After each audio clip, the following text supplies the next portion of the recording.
Здравствуйте, дамы и господа. Сегодня у нас такая тема, как темная башня. Я хотел сначала все-таки вместе рассматривать темную башню и яму, но решил остановиться все-таки именно на темной башне. Будет яма, поговорим о яме. То есть, если говорить словами, соответственно, Википедии,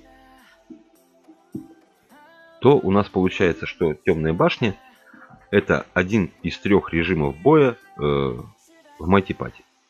Но, соответственно, на данный момент у нас рейды отсутствуют. Соответственно, получается два режима боя. То есть у нас сейчас чередуется яма и башня. Ну вот, на данный момент мы будем говорить именно про башню тьмы. Соответственно, опять же, если говорить словами Вики, все скриншотики я выложу. И можете меня послушать, можете сами посмотреть, почитать, пропустить этот кусок. Здесь такое больше вступление. Итак, доступна она становится с 20-й лиги. И чередуется она с другим режимом боя. То бишь неделя башня, неделя яма. То есть если раньше было так, что башня вообще была каждый день, ну это давно было и неправда уже. Там награды были такие скудненькие, синие карточки. Вот. То теперь у нас башня вывели в полноценный режим, недельный. И, соответственно, награды они увеличили. Там теперь дают легендарки. Ну, о наградах мы поговорим чуть-чуть попозже. В первой части видео я все-таки больше такую общую информацию дам для новичков. А во второй части уже выскажу свое мнение по поводу того, что там происходит на данный момент. Ну, соответственно, как я уже и сказал, неделя башни, неделя ямы. Вот сейчас у нас неделя башни. И, соответственно, по истечении этого периода откроется следующий режим, то бишь откроется яма. Выбор противника и награды зависит от общей силы игрока на момент входа в текущий режим. И вы будете сталкиваться с более сильными противниками на каждом шагу. Я подчеркиваю вот эту строчку на каждом шагу. Запомните ее, и потом мы обсудим эту строчку. Соответственно, начинается она в понедельник в 13:00 по Москве. И заканчивается также в понедельник в 13:00 по Москве. В этом режиме боя вы столкнетесь с 16 разными противниками, победить которых с каждой вашей победой становится все труднее. Вот эту тоже запомните строчку, становится все труднее. Мы об этом тоже поговорим. Матч начинается при нажатии кнопки «Бой». Как и в яме, у вас будет доступ ко всей вашей коллекции карт во время боев. Но не волнуйтесь, карты, которые вы используете, не вычитаются из вашей коллекции. Так что вы можете использовать те же карты в том же бою или в следующем, если они появятся. Давайте об этом немножечко поподробнее, вот об этой строчке. Как вы знаете, в яме мы можем использовать карты один раз. То есть после этого карта из пула исчезает, и больше она нам уже за неделю не попадется. Здесь абсолютно не так. В каждый следующий бой вы входите с полной коллекцией карт. Полная коллекция карт, соответственно, одна и та же карта может попасться вам 2, 3, 4 раза за один бой. То есть у меня бывало, что 3 раза, например, попадается та же карточка подряд. Ну вот редкая, например. Также и у противника. Хреново, когда у противника сильные карты, особенно редкие, выходят 2 раза подряд. Ну это очень трудно перекрыть. Это там должно очень сильно повести, скажем так. Так, этого коснулись. Когда вы начнете сражаться, вам дадут 4 карты из вашей коллекции на выбор. Как только вы выбираете свою карту, остальные исчезают. И появляются следующие 4 карты из пула вашего. То есть, как я и говорил, там может быть одна и та же карта, что была в предыдущей, может быть и в следующей. Поскольку матчи в Темной башне включают в себя всю вашу коллекцию, важно иметь не только сильные легендарные карты, но и сильные эпические, редкие и даже обычные. Вот здесь я согласен на все 100%. Надо иметь действительно, ну скажем так, равную коллекцию. То есть у вас должны все карточки быть хорошо прокачаны, чтобы вам комфортно было играть в Темной башне. Вот у меня это очень сильный перекос. Леги прокачаны, синькой я пока не сильно занимался. Там часть на 16 уровне пробуждена, часть еще даже до 16 не доведена. Это неправильно. И карты должны все-таки быть прокачаны более равномерно, чтобы вам было комфортно. Если матч будет выигран, то вы будете вознаграждены одним или несколькими сундуками, а также медными монетами. А звезда в верхней части экрана будет заполнена наполовину. Ну и вы видите, у нас есть 8 звездочек, они у меня заполнены, то есть я всех соперников победил. Ну, мы этого еще коснемся, как я их победил. И, соответственно, звездочка заполняется наполовинку. Соответственно, 8 звезд, 16 побед, чтобы пройти полностью башню. Так, за поражение в случае проигрыша будет выдан небольшой утешительный приз в виде медных монет. Сразу же к этому опять же коснемся. Это 10 монеток дается за поражение при обычном режиме, и когда у нас идут двойные медные монеты, вы получаете 20 медных монеток за каждое поражение. Кроме того, вы также проиграете одну попытку. Черепа в левом верхнем углу. У нас есть черепа, но вот, к сожалению, у меня их тут нету, ну, там скриншотик будет выложен. Соответственно, здесь черепки, в зависимости, изначально их 3, в зависимости от вашего випа они будут увеличиваться. То есть там будет количество попыток увеличиваться. Так же, как от випа зависит там количество прокруток в яме. То есть вот, вип влияет на все, в принципе, тут, если он есть, если он хорошо прокачан. Попытки будут, соответственно, восстанавливаться. И также вы всегда можете использовать изумруды для мгновенного восстановления. То есть 50 изумрудов стоит одна попытка в башне тьмы. Вот. Как уже упоминалось ранее, вы будете получать по 4 карты определенной редкости из своей коллекции каждый ход игры. Редкость карт, появляющихся на каждом ходу, зависит от вашей текущей лиги. Причем порядок повторяется с началом каждого 9-го хода. По мере продвижения своей лиги вы сможете чаще разыгрывать более редкие карты, а обычные карты не будут участвовать в ротации отбора, начиная с лиги 10. Итак, получается, вот у меня, например, 7-я лига, соответственно, у меня порядок карт выпадения редкий, эпический, легендарный, редкий, эпический, легендарный, редкий, редкий. После этого цикл повторяется, то есть опять редкий, эпический, легендарный. Вот в таком цикле падают мои карты.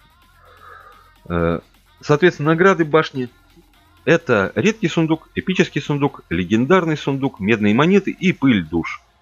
Ну и как и в любом режиме боя, награды присуждаются за каждую победу и увеличиваются по мере прохождения.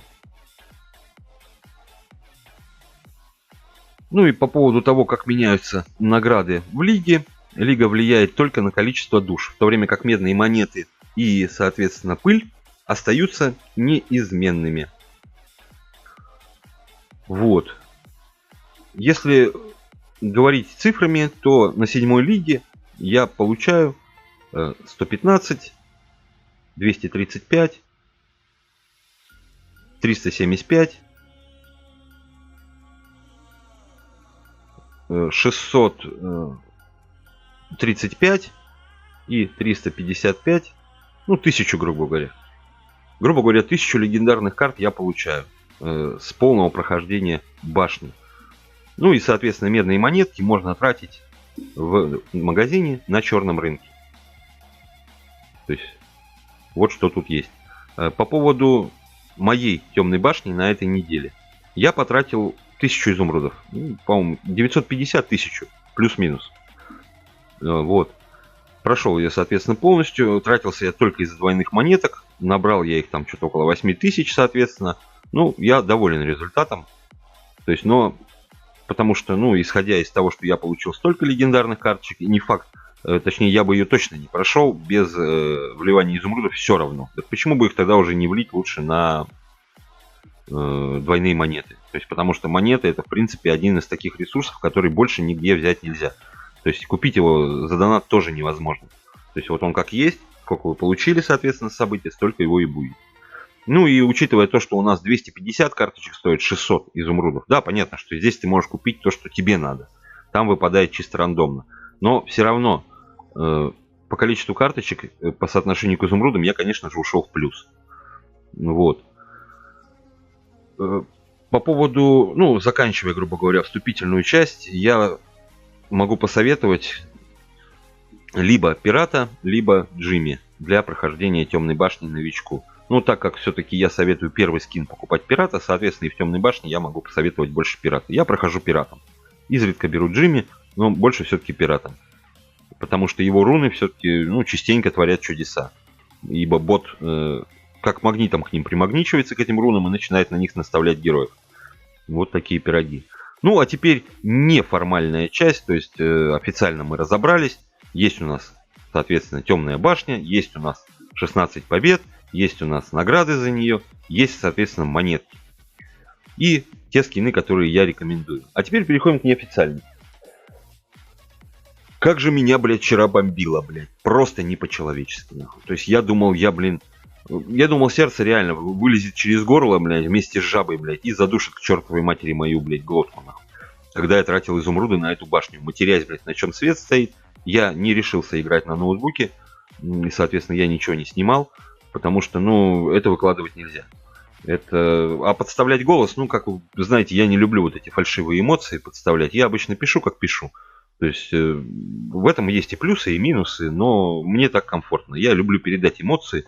И вот в «Темной башне» такое выкладывать, конечно, в интернет нельзя, блин. Потому что там, ну, нормальных слов там не было. А ставить тире, ну, у меня бы просто там азбука Морзе тогда была бы, блин, на экране. Вот. Это гребаная башня, блядь.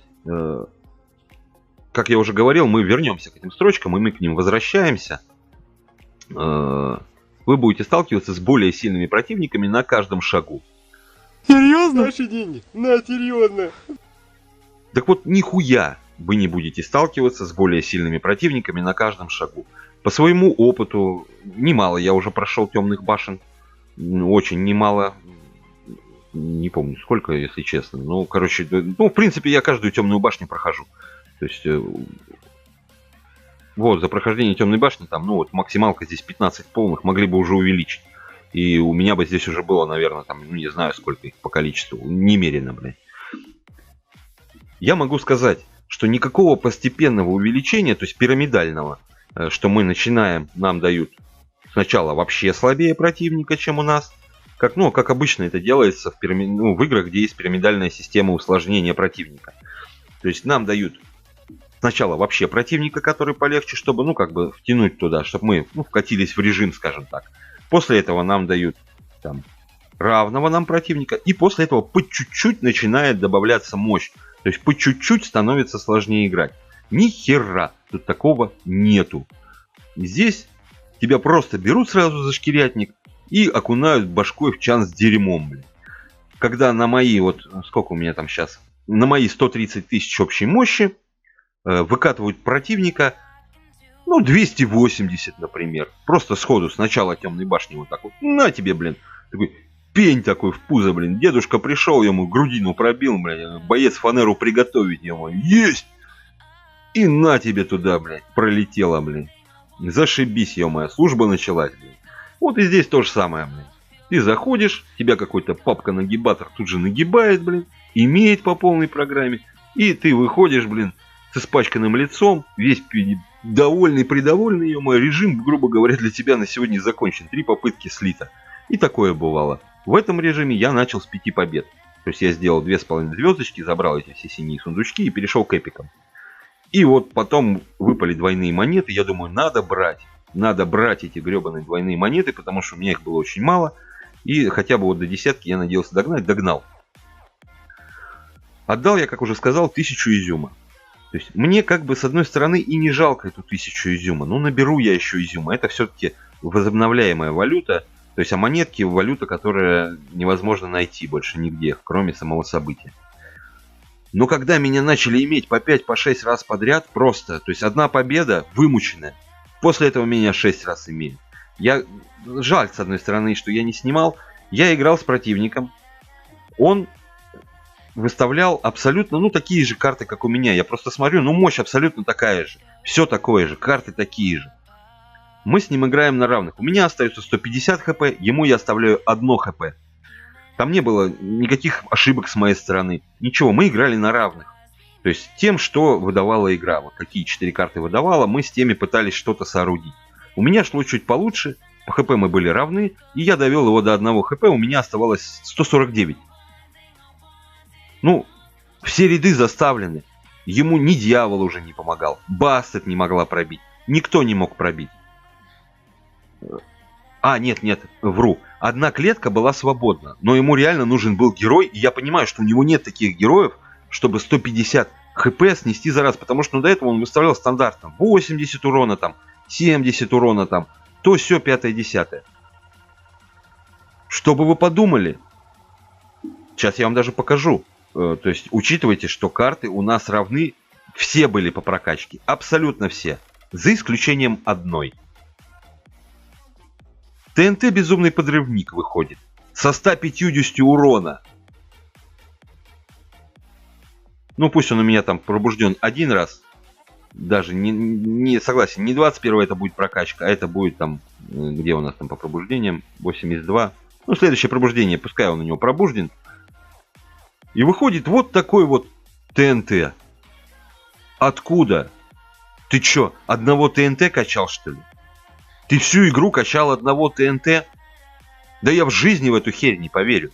Но это полный нонсенс и бред. Абсолютно все равные, до 99,9% равных карт. И вот этот вот 0,1% это гребаный ТНТ, который вышел и вынес меня. Совпадение? Не думаю. Извините, я буду иногда переходить, блин, на крик. Ну, Карл, блядь. Ну как нахрен? Как это возможно, блин? И вот таких партий было 2 или 3. Ну, это вот с одним-то ХП, это вообще был просто... Это ультиматум был для меня. У меня просто, блин, реально шторы на глаза упали, блин, у меня башку снесло. Я думал, я телефон просто об стену расхерачу. Нет, жив остался, слава богу. Просто вспомнил, что денег нету, блин, а телефон новый не куплю, соответственно. Пришлось старый оставить в покое. Если бы я играл на ноуте, клавиатура улетела бы просто сходу, потому что я неконтролируемо ударил кулаком, ну, по столу. Так бы это прилетело 100 пудов в клавиатуру, я уверен в этом. Поэтому я уже реально очкую, блин, башню играть на ноуте. Я играю ее на телефоне, потому что его не жалко, блин, по большому счету. Ну, панорамики, блин, ну слышите, наконец, сколько можно вас просить, блин. Ну так не делается, елки-палки, блин. Должен быть предел какой-то, но когда 5, 6, 7 раз подряд попадается противник с 280-300 тысяч мощи на мои, блин, 130. Это нереально. Либо когда попадается противник с 50 тысячами мощи, блин, колодой 19 тысяч общий, и у него обычный, у него 33 тысячи мощи, или сколько там, 43 тысячи мощи, а у него обычная карта выходит сильнее, чем моя Лего. Это как? У него мало того, что колода 19, у него на всю остальную колоду 24 тысячи остается, и у него белые прокачаны, блин, там до 26 уровней. Да что за бред-то? У него мощь должна зашкаливать тогда. Что за расхождение, блин, в нюансах, ё-моё? Такого быть не может и не должно быть. Ну, вот, в принципе, что я хотел сказать. Хватит уже, реально. Чтобы не касаться больше этого вопроса, вообще этой темной башни больше никогда не касаться. То есть, рубрика «Что это?», все здорово. В первой части я постарался вам донести. Я приложу все таблички, соответственно, там в самом начале они будут. Вот. Ребята, от себя могу сказать, старайтесь держать себя в руках. Лучше даже не проходите эту темную башню. Да и хрен-то с этими наградами. Я тоже, вот это сейчас я зациклился из-за двойных монет. А в прошлой, например, башню я, по-моему, даже и не прошел ее и как бы не особо расстроился. Не хочу я туда вливать вот так. На двойные, если выпадает, еще фиг с ним. Если нет двойных даже монет, тогда, соответственно, я башню проходить не буду. То есть, ну, вот бесплатные попытки есть. Там, докуда смогу дойти, до туда дойду. Все. И я сохраню себе нервы, ресурсы. И то, что я недополучу там этих карточек, да и фиг ты с ними. Вот. Спокойнее жить буду. Высказался немножечко, пар выпустил по поводу этой гребаной темной башни. Но это мое личное мнение. Я уверен, что это я один такой неудачник, а вы проходите эту темную башню легко, без нервов, с улыбкой, получаете хорошие карточки. И чего я вам и желаю, ребят. Ну, а от себя могу попросить. Подпишитесь на канал, кто еще не подписан. Поставьте лайк, кому не трудно. Дизлайк, если вы считаете, что это видео полное фуфло. Напишите комментарий. Я всегда все читаю, на все стараюсь отвечать. Подписывайтесь в телеге. Там у нас хорошие ребята собрались. Подсказать, помочь что-то. Либо вы поделитесь с нами своей мудростью. В принципе, вроде как про темную башню я указал все. Что мог, рассказал. Соответственно, показал. Ну и хорошего настроения, ребят, хорошего дня. Пока-пока. Берегите себя. Любите темную башню. Пока.